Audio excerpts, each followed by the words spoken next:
একটু অ্যাক্টিভ হই আমাদের সাথে।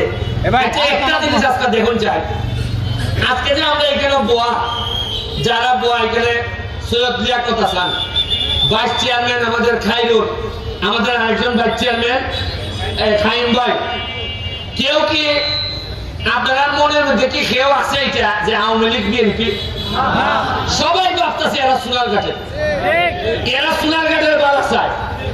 এই হিসাবে মনের মধ্যে তো দলীয় কোনো কুন্দল নাই। আরে সোনার ঘাটের স্বার্থের বিষয়ে দল তো পরে আগে সোনার ঘাট আগে, এটাই বুঝার লাগবো। আচ্ছা আজকে যদি আমি এমপি না হইতাম, আপনারা যদি আমাদের ভোট না দিতা, আপনি কি মনে করুন সৈয়দ লিয়াকত হাসান এই চেয়ারম্যান হইতে পারলাম না? পরে আইন যার পরে মিলাই দেখুন কথাটা ঠিক কইছে কিনা। এরা কইল না কিতা খালিছ শেষ নেই, লিয়াকত হাসান বদল বেলা কইল না বাবা আমি তাক নাই রে বাবা, খাম নাই।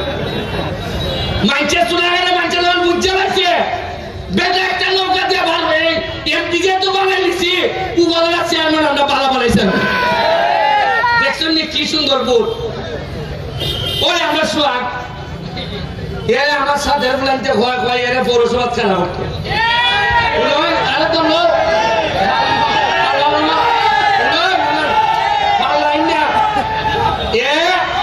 আমি এর কইছি পৌরসভা না তুমি এমপি কে খালি যাও, তবে মনে রাখতো আমার সাথে থাকো। এই কারণে মনে করে না পৌরসভা নির্বাচনের সময় আমি টেলা ঠেলি বলে তোমার বাস করাইলাম।